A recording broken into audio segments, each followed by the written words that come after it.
my god! Wow! Hello বন্ধুরা, সবাইকে জানাই গুড মর্নিং, স্বাগতম আমার চ্যানেলে। তো নতুন বছরের অনেক অনেক শুভেচ্ছা সবাইকে। নতুন বছরের সকালটা সবার কেমন কাটলো জানি না। তো আজকে সকালটা অবশ্যই সকাল থেকেই ভালো কাটবে মনে হচ্ছে। তো মন্দিরে যাব পুজো দিতে, ছেলে মেয়ে উঠে পড়েছে। তো এই যে মেয়েটা বসে রয়েছে আর ছেলেটা ওই যে পেছনে হামাগুড়ি দিচ্ছে।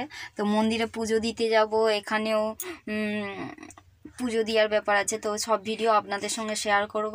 অবশ্যই ভিডিওটা না টেনে সম্পূর্ণ দেখবেন, পাশে থাকবেন, সাথে থাকবেন।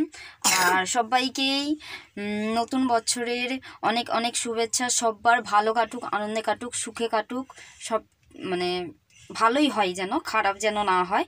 তবে ঝড়ঝাপটা আসলেও সবাই যেন একসাথে সব সেই ঝড়ঝাপটার সম্মুখীন যেন হতে হয়, কেউ কাউকে যেন ছেড়ে না চলে যায় নতুন বছরে। মানে কোনো বিচ্ছেদ, কোনো সম্পর্কের বিচ্ছেদ যেন না হয় এই নতুন বছর থেকে। তো নতুন বছর শুরুতেই বলি, তো ভিডিওটা অবশ্যই না টেনে দেখবেন, তো অবশ্যই সাথে থাকবেন। তো বাপি, সবাইকে গুড মর্নিং বলে দাও। Good morning, happy new year. Happy new year. ছেলে মেয়েকে তাড়াতাড়ি ব্রাশটা করিয়ে মুখটা ধুইয়ে চা বিস্কুট দিয়ে আমি পুজো ঠাকুরকে জল দেব, তো তার জোগাড় করতে চালু করে দিলাম। তো ফুল তুলতে চালু করে দিলাম, গাছে অনেক ফুল হয়েছে, এখন আর কোনো সমস্যা হয় না। এই বৃহস্পতিবারে ঠাকুর মশাই যখন পুজো করতে আসেন তখন ফুল নিয়ে যে সমস্যাটা ছিল, তো ওদের ওখান থেকে ফুল তুলতে হতো, সেই সমস্যাটা হয় না। অনেক গাছ লাগানো হয়েছে, সব গাছেতেই প্রায় ফুল হচ্ছে। ঠাকুরকে জল দেওয়া কিংবা বৃহস্পতিবারে পুজোর ফুলের কোনো অভাব হয় না। তো এখানে জল দেব, এখানে সব জোগাড় যন্ত্র করে ফেলেছি, এখানে কলা পাতা নিয়েছি।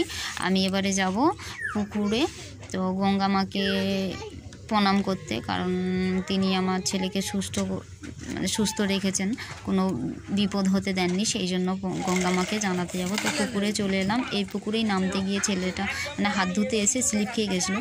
তো এই বস্তাগুলো খুব স্লিপ, আমরাও নামলে খুব সাবধানে নামি, ওইটুকুই নামা যায়, তা বাদে নামলেই এক কোমরের ওপরে জল। তো ছেলেটা পড়ে গিয়ে কিভাবে উঠেছিল মা গঙ্গাকে সেটারই যে আমার ছেলে মানে তোমারও ছেলে, তুমি ছেলেকে সাবধানে বাড়ি মানে ফিরিয়ে দিয়েছো, ভালো রেখেছো, বিপদ থেকে রক্ষা করেছো, সেই জন্য মা গঙ্গাকে জানিয়ে এখানে যেন সব ছেলে মেয়েদেরকে তিনি রক্ষা করেন, নিজের বুক দিয়ে আগলে রাখেন, সেই কামনা করে এখানে মা গঙ্গাকে জানিয়ে এবারে আমি চলে যাব। ঘরেতে জোগাড় করে এসেছি, সেখানে পুজো করতে হবে। তো পুজো বলতে জল দেবো, ঠাকুরকে খেতে দেবো, তো সেটার জন্য চলে যাব। তো এখানে মা গঙ্গাকে বারবার মনে মনে ডেকে বললাম যেন সব বিপদ থেকে ছেলে মেয়েকে যেন রক্ষা করে। তো আমার ছেলে মেয়ে, তোমারও ছেলে মেয়ে, তুমি যেন সব বিপদ থেকে রক্ষা করো। তো এখানে আমার প্রণাম করা হয়ে গেল, এখানে প্রণাম করেছি, আরও সব রয়েছে, তারা জিজ্ঞাসা করছে, বিষয়টা জানে না, তো তাদেরকে বলে আমি চলে যাব ঘরে। তো ঘরে ঠাকুরকে এসে জলটা দিয়ে দেবো। এখানে তাড়াতাড়ি জলটা দিয়ে নিই, কারণ এখানে জলটা দেওয়ার পরই আমি বেরিয়ে পড়ব পুজো দিতে, কারণ মন্দিরে পুজোটা দিই, মনটাও স্থির নেই, চঞ্চল হয়ে রয়েছে। তো অচলই এক ধরনের, কারণ ছেলে মেয়ের কিছু হলে বাবা মার মনের মধ্যে যে কি যায় সেটা বাবা মারাই জানে।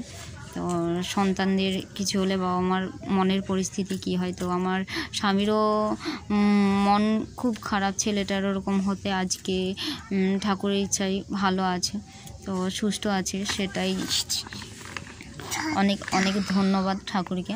তো এখানে ঠাকুরকে জল দেওয়া হয়ে গেল, তো এখানে জল দেওয়া হয়ে গেছে, এখানে ঠাকুরকেও মনে মনে ঠাকুরের কাছে ছেলে মেয়ের মঙ্গল কামনা করে এখানে প্রণাম করে ঠাকুরকে খেতে দিয়ে নিচে যে ঠাকুরগুলো রয়েছে সেই ঠাকুরগুলোকে খেতে দিয়ে বেরিয়ে পড়ব যে মন্দিরে পুজো দেওয়ার রয়েছে। তো আমাদের দেশের শিব মন্দির, মা শীতলা মায়ের মন্দির আর মা মনসা মায়ের মন্দির। তো এই মন্দিরগুলোতে পুজো দিতে বেরিয়ে পড়বো। তো ছেলে মেয়েগুলোকে সব খাইয়ে তারপরে বেরিয়ে গেলাম মন্দিরে। তো মন্দিরে এসে দেখলাম যে পুরোহিত মশাই এখনও আসেননি।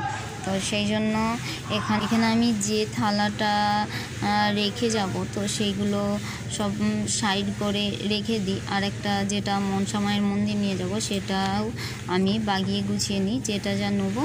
তো যেখানে দেওয়ার কথা সেখানে সব গোছ করে বাগিয়ে দরজার সামনে রেখে চলে যাব। ঠাকুরমশাই যখন আসবেন কিংবা যেই আসলে ঘরের ভেতর ঢুকিয়ে দেবে, কারণ মন্দিরটার মধ্যে তালা রয়েছে, ভিতরে তো রাখতে পারবো না। সেই জন্য দরজার এক কোণে সাইডে রেখে দিয়ে এবারে রওনা দেবো মনসা মায়ের মন্দিরে। তো এখান থেকে মনসা মায়ের মন্দিরটা একটু দূরে, তো সেই জন্য একটু দূরে বলতে খুব বেশি দূর নয়, তো 3 থেকে 4 মিনিট তো হাঁটা দিলাম। সেখানে আসতেই মন্দির বন্ধ করার আওয়াজ শুনতে পেয়ে আমি জোরে হাঁক দিলাম, ঠাকুরমশাই আমি আসছি, চাবি দিবেন না? তো চাবি দেননি, তিনি আবার ভিতরে ঢুকে বসলেন।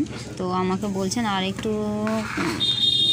আগে আসলে একসাথে পুজোটা হয়ে যেত। তো যাই হোক, ঠাকুরেরও ইচ্ছে হয়েছে আমাদের পুজো নিবেদন পাউন, ঠাকুরমশাইয়েরও কোনো আর বিরক্তর বিষয় রইল না, কারণ আবার বাড়ি চলে গেলে সেখান থেকে ডেকে আসতে হবে। তেনারা হয়তো কোনো কাজ থাকতো, তিনি বেরিয়ে চলে যেতেন। তো এখানে আমার পুজো দেওয়াটা হয়তো সম্ভবও হতো না।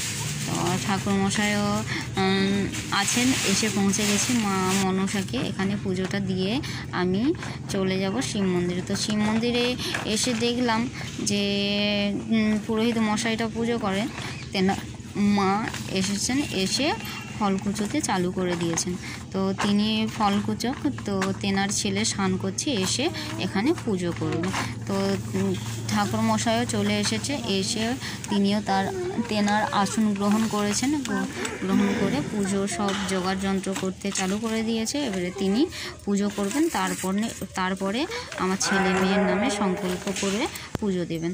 তো সেই জন্য আমিও এক সাইড হয়ে বসে গেলাম। ঘরের মন্দিরের ভিতরটা কিছুক্ষণ ছিলাম, কিছুক্ষণ থাকার পরে আমি বেরিয়ে বাইরে চলে এলাম, কারণ মন্দিরের ভিতরটা এত আমাকে ঠান্ডা লাগছে যে কি বলবো। সেই জন্য একটু বাইরে এসে রোদেতে বসে রইলাম। তো দুয়ারটায় রোদ লেগেছে, সেই জন্য দুয়ারে বসে রইলাম। তো এখানে আমাকে আসতে হলো, নাম গোত্র এই সকল চাইলো, সেই জন্য এসে এখানে পুজো দিয়ে বাড়িতে চলে এলাম। তো আজকে কি করলাম নতুন বছরের নতুন দিনে, তো আপনাদের সঙ্গে শেয়ার করলাম। কেমন লাগলো অবশ্যই আমাকে কমেন্ট করে বলবেন। তো আপনারা ভালো থাকুন, সুস্থ থাকুন, টাটা।